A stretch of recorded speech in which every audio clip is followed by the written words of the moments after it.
Good morning. It actually looks super fuzzy on here. So let me see why that is. It's probably because I don't have no lights. Hold on. Ooh,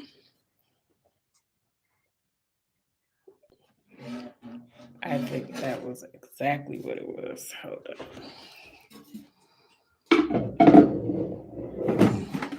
Flourish, what are you eating? Okay, that's the better.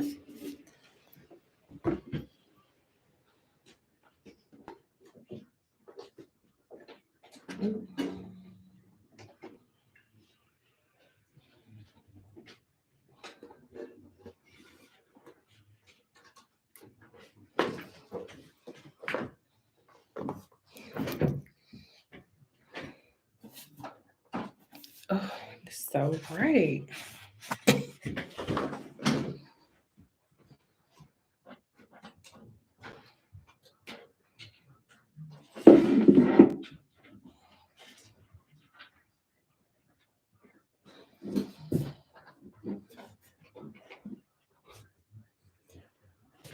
Okay.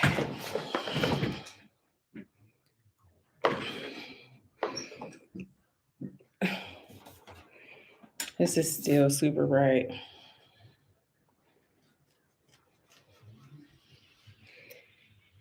All right, I'm gonna record this. I might take it down because this is super bright. But in the meantime, um, hey, and maybe it's just kind of like a practice for me for what I'm about to say. But yeah, so I named this Chronicling The Journey because um, so I've been writing every day. I'm a writer. I've been a writer for, oh my God, I mean, since I was like a kid, seriously. Probably since I was at least like 10. But nothing I ever shared with anybody. I used to chronicle my own journey, journaling. And so I'm actually about to do this again, but I'm going to do it this time for the world to see. So this might be a practice for me because I might come on here and tell this story again. But basically, um, I had I feel like a broken record. I'm actually tired of talking about this, so I let me make this the last time. So, if you don't know me or my story, I worked in nonprofit for a long time, over 10 years. Actually founded a nonprofit organization myself. Was very successful. I had a lot of success doing this. Like, I mean, kind of unheard of success. Was able to raise millions of dollars in a short period of time. Um, Expanded the organization. I became an international speaker. I became a researcher. I wrote and published and co-authored 3 articles. I even wrote and published a book about a nonprofit called $1 Million Mission on how to build a successful nonprofit organization. I just did a lot, right? So I couldn't describe it, but at some point in time, I realized that that was not in alignment with my soul anymore. Mainly because I had sort of took on this new perspective. You know, at first it had a lot to do with race because the work that I was doing had a lot to do with Black babies dying. And I was like, okay, my big question was, why is it that Black people have the worst outcomes and everything, right? And so I asked that question and I was sort of on this subconscious journey to figure that out. Well, last year in October, I went to Montgomery, Alabama. And listen, I've talked about this already. I wrote about it, so you can read about it and you can look at some past videos so where I actually go into detail about what I discovered when I went to Montgomery, Alabama in this museum. But the long story short is it completely changed the way I looked at race relations. And it put me into this mind frame of what I already sort of knew around this kind of victim mentality or victim story and winners versus losers and, you know, whatever. But it freed me because it allowed me to take off this sort of flourish. Come sit down. Sit down. Sit down. So it allowed me to take on, sit down. It allowed me to distance myself from this race debating and this internal need that I felt to like save Black people or something. So it freed me from that. And it then put this wedge between myself and the work that I was previously doing. And I still had a business and I still had another project that was on the table that I was set to complete. But it still was tied to this whole nonprofit thing. It still was tied to this whole race debating thing. It was still tied to this savior complex ship sort of thing.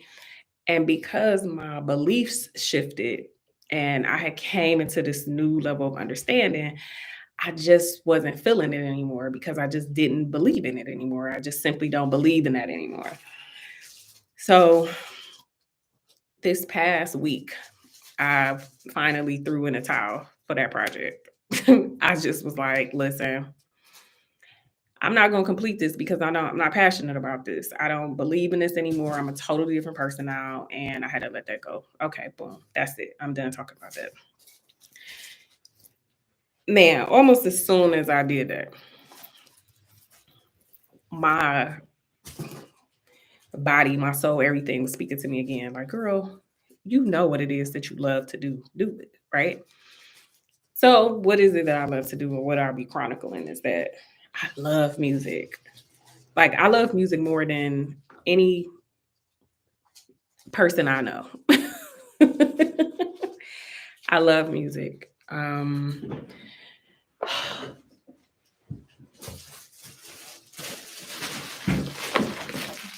It's another reason why I'm gonna have to do this again because my puppy right here, she wants to chew on everything in here. Now I let her out of her kennel because I don't believe in keeping a being locked up. You know, I believe in freedom. And so I didn't want her to just be in her kennel because we all upstairs. But she doesn't, she's being her. So I can't say that she not listening or she is a being and she's doing her. She's now chasing her tail after you definitely heard me tell her to sit down. So, hey, have a seat. Sit down. Do you want to stay in here while I record this? If so, you're going to have to take a seat. Ah, you're going to have to take a seat or I'm going to have to take you back downstairs. So, what is it that you want to do? Two options. You can sit down up here, or I'm going to have to take you back downstairs and put you back in the kennel until I'm finished. Hey, sit down. Stay. Look at me. You get up again. I'm going to have to take you downstairs until I'm finished. Do we have an understanding here? I love you. I do. I truly love you. Such a beautiful being. Such a beautiful being. So full of love. Okay. So, are you up again, Flourish? Sit down. Sit down. Good girl. So, anyway, I love music more than anybody else I know. And I love to dance. Oh my God, I love to dance. Like, I really, really love to dance.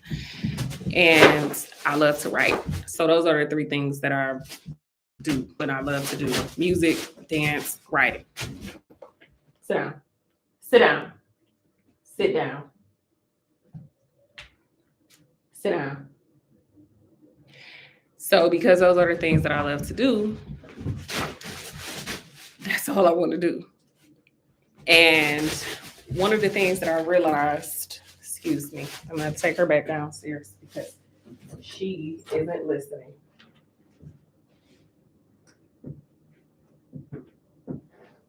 What I tell you your options were.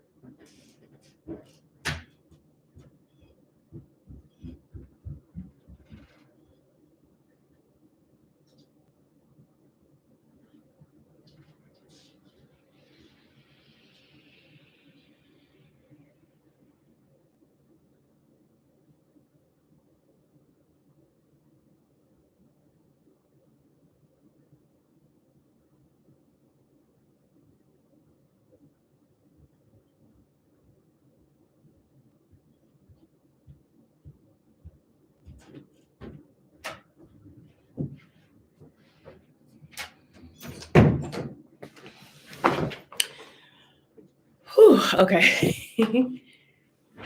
So yeah, those are the three things I've always loved to do is sing. I have a guitar. So part of my journey is going to be learning how to play the guitar, doing some vocal coaching because I can't say that I've found my voice yet. You know, like I'm an alto. Shout out to the altos. My girl Tim's made me feel like altos is the thing, girl. And it's another girl I follow too. I think her name is called. I think her name is Marley Blueberry. I think on Instagram. But she recently had won the Money Long Hours and Hours contest, and she was on. I think it was on Jimmy Kimmel or something. But anyway, I'm like, shout out to the altos because the altos been showing out, okay, and making room for the altos because I am an alto. But I haven't really found my voice yet because a part of it has been being a bit insecure about being an alto because most of the songs and artists that you hear are soprano. And so as an alto and you're trying to sing soprano is like, it's a little bit daunting. And so a part of my um, journey is discovering my own sound and my own voice. Part of my journey is learning to play the guitar, like I said. Part of my journey is learning to be a lot more like flexible for dance. So then you all will see me doing like stretches and you'll see me doing yoga and then you'll see me actually doing dance and going to dance classes and you know learning to flow and feel the music in a way to which I can express myself through dance. And then you'll also see me writing. So I'm already author. I write on blogs. I keep a journals. I have a ridiculous amount of journals, and I have a remarkable, which I love. I'm always promoting it, and but you'll see me write songs. You'll see me interact with other artists and musicians because my husband is a musician as well. And shout out to him. Shout out to Corey Kane. Like that's my friend. That's my nigga for real. Like that's my nigga. That's my friend for real. Because let me tell you, my babe really opened me up to doing music. He knew I loved music and that I wanted to do this. And he made me get on a song with him I had never recorded in the studio before. And I'm not even sure I did such a great job. I actually have been on a couple of his songs. And but even still, like he put me on his songs. He didn't judge me. He like, let's go in there and do your thing. He encouraged me. And it really has encouraged me to really pursue what I was put on this earth to do. And I love that. So also write films. Um, I produced the film and I wrote it. And I have some other like films in mind. So you'll see me writing books, you'll see me writing films, you'll see me writing songs.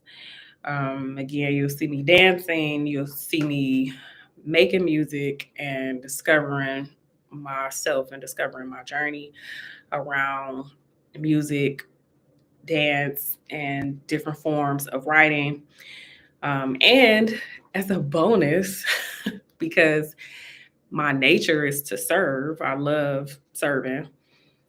Um, you'll also see me start to develop a school for adults um, wishing to, not wishing, but desiring to tap back into their arts. So through music, dancing, and writing, just those three. And so, or it'll be like an academy or a center or something that's centered around that. So not only am I going on this journey for myself in terms of what it is that I want to do, but I'm also um, opening this up to others as well too, because one thing that always happened, and even when I was in nonprofit, that's sort of what happened too. There was like I had created something that there was a need for because I needed it. I didn't need it at the time, but I did need it when I was pregnant. And so this is in the same regard. I mean, how do you know what is needed unless you need it, right? And like, so this is something that I need. And so because I need it, I know other people need it. And so I'm just, you know, going in the flow. And I've been so inspired. Like yesterday, I had like the most wonderful, like fulfilling feeling ever that I ever have experienced before. And I have some amazing experiences, but this wasn't even like an experience per se. It was just like I just felt so fulfilled. Yesterday I was just like on cloud nine. I just felt so fulfilled. I just felt so great. Like I just felt like just the heavens opening up, and I just felt like the Christ within. I just felt God all over me. It was just like this most fulfilling feeling. And I wrote that on Instagram, and I was just like, man, like if I could package this feeling, I would, because it just feels so wonderful and so amazing. And yesterday, my family, we all went out to dinner, and I was just like so happy. I was so happy to have my family, which my husband and my kids, and like just us together and eating and talking. And I mean, I was just like smiling the entire time. I'm like, oh my God, like I love my life so much. And I love everything that I have experienced and gone through because it has brought me to this point. And I'm just like, it's so many things that I could be worried about right now, but I'm just not worried about anything. I'm like, all good has to come from what I'm doing and what's in my heart.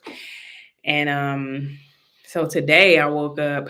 Initially, I generally don't feel like anxious before a second. For whatever reason, I had felt anxious when I first woke up this morning, but I think it was just a combination of me like just making sure I was like getting up on time. I didn't know if the kids had school. I was like looking at the news, and I had to go outside because we kind of like training the dog um, on her bathroom habits. So it was like I had to go out there, and it was really icy, and it was just like for a second I was like, hold on, I had to come back to center. And when I got in the car to go drop um, one of our sons off at school, something came over me and was like one of Solange's songs called Stay Flow. That song just popped into my mind. And then I started playing it, and her album, of course, subsequently started playing after that. And I was like, oh my God, I just fucking love music so much. Like it it does something to my soul in a way that I don't know if everybody feels that way. I don't think everybody feels that way, but I can listen to songs and I can hear it's like I can hear how these songs were constructed. It's like I can hear the layers. Like Solange does a lot of layering in her music. She does like a lot of blending of her of her sounds and like it's just some I don't know any technical terms of this, but it's like it ends up being this magical force. And so I was just listening to her whole album again. This is her um I think this is this a seat at the table? I don't know if this is seat at the table. No, the album is When I Get Home. So her album that came out in 2019. And I absolutely love her album. But I always have loved Solange's music. I've always loved her voice. I always loved how she put her music together. And she's just a very good artist. Uh, I know everybody watching the Kanye Genius documentary, which is fabulous. I haven't watched the second part yet. I plan to do that today. But watching his first part again, like it was inspirational, certainly because he knew what he wanted to do. He like, I want to be a artist, like a rapper. He like, I am a rapper. I produce beats because I need beats to rap on, and I feel them because I hear so many like instrumentals and stuff like that, and I'm like, I'm not sure that any of these instrumentals that they might sound good, and might want to sing over them, but I'm like, I don't know if they really resonate. I think what I'm looking for hasn't been created. And so I feel like I just have to probably make my own music. Like I will probably have to produce my own music, my own sound for me to sing over because it's just kind of like this whole blend, that and I know Solange does that too. Like I believe she makes her own music. It's not like, oh, somebody got a beat and you sing over it. And I feel like I'm more of the person where like I need to make my music. Like I need to make the sound that the vocals will sit on and carry. So it could be a combination of things. So I feel Kanye. Um, Another one of my favorite music documentaries is This Is It. Michael Jackson's his documentary, uh, his last tour. Uh, This Is It. It's such a beautiful documentary. It's such a beautiful. I was moved to tears, and by the time this came out, and I'm often moved to tears when I was moved to tears this morning when I was listening to Solange. Like this is just how much I love this. I was moved to tears when I was watching Kanye. Um, Particularly the interaction between him and his mother made me extremely emotional because I was like, man, I was like, good moms are priceless. You know what I'm saying? Good moms who cultivate, who push, who develop their children are priceless. So, but Michael Jackson's documentary, This Is It. It's this one particular part on there that always get me, where they're going over his song, "The Way You Make Me Feel," and he is um, standing next to the keyboardist who is, layering the song, and he's going do do do do do do do do, and Michael is telling him like, bring it up a little higher, and so the guy starts doing it, bringing it up higher, and Michael is like, but wait, go back because you're missing a layer and you're missing a piece, you're missing a part.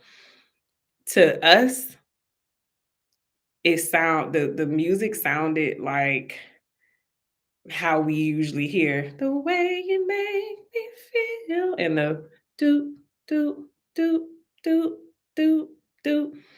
But this man, Michael, knowing his music and knowing his craft, he knew that a layer and a part that we can't hear was missing. And of course, he was absolutely right. So when he added that layer, when the keyboardist got it right and was able to add that extra note, I should say, that was missing, then it was like, it kind of still sounded the same, but you could totally hear what Michael meant by that. Like, and he knew what he was talking about. And I was like, man, like only a fucking magician could hear that and be able to point that out and be like, actually, that's missing a note, or that's missing a layer, or that's in the wrong key. You know what I mean?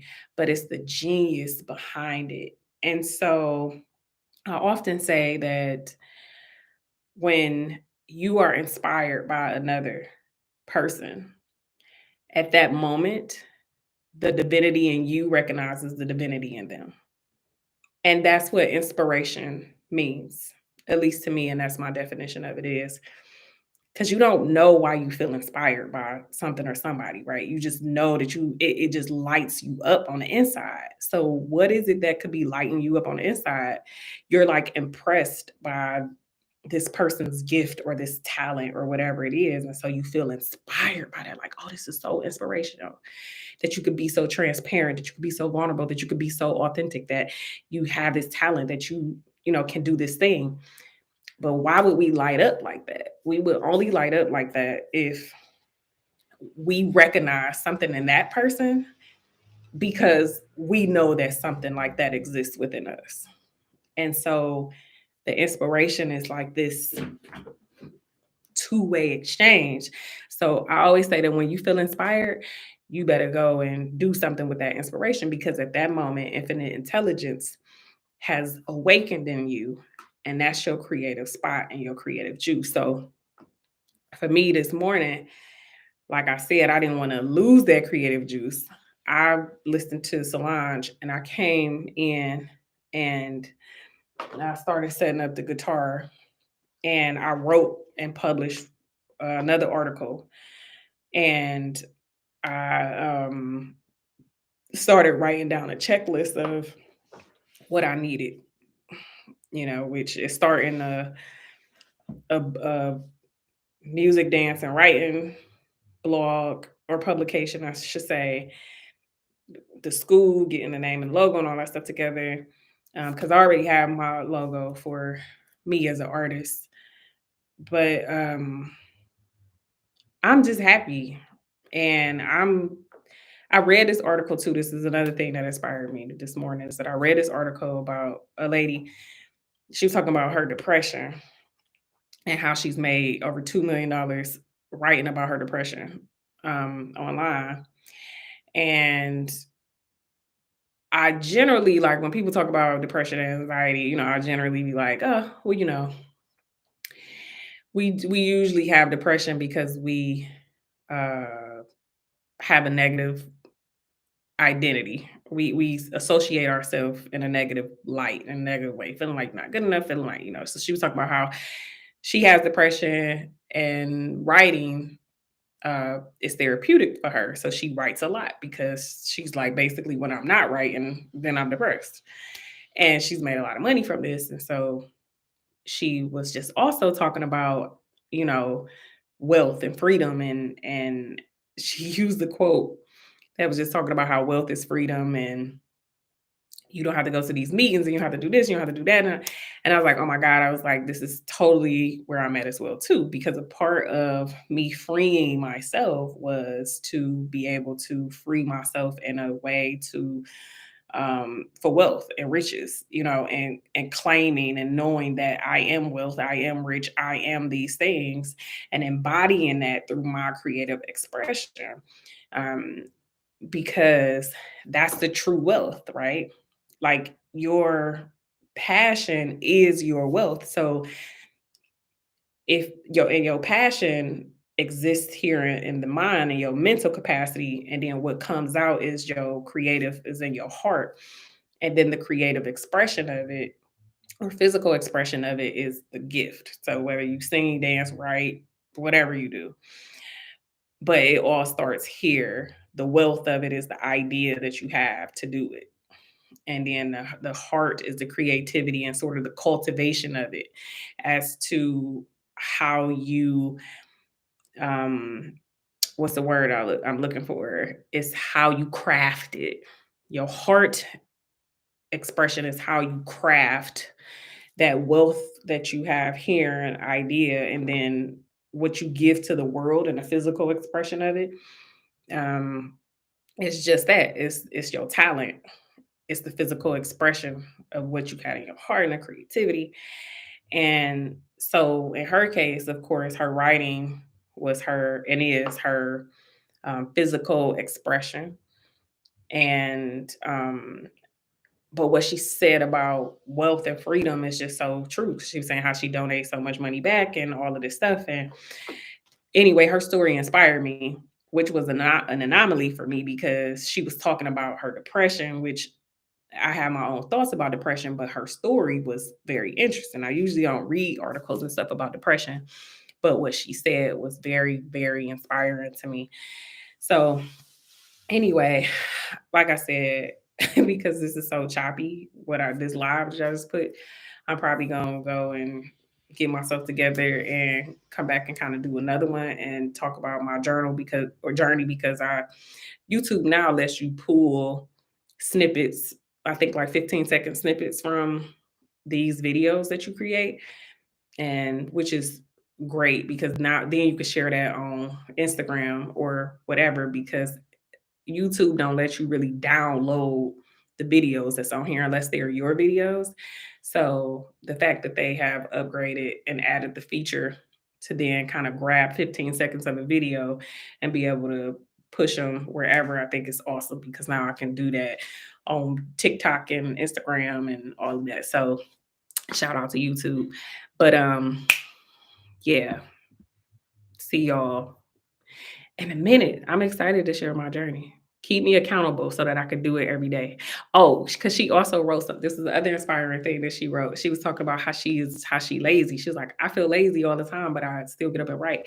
And I was like, man, like, oh my God. I'm so happy she said that. I was like, that's very vulnerable because I be feeling like that too. I be like, wait, like, am I doing something? Like, shouldn't I be doing something? You know what I mean? And I end up be doing something. I'm like, but it has to be kind of this balance between relaxing and, you know, working on your craft. But that's what she was saying. Like, you should be around creative people every day, you know. And so me and my husband, we really creative. And so what we gonna be doing is just making sure we spending all this time throughout our day doing exactly that. So, all right, peace, y'all.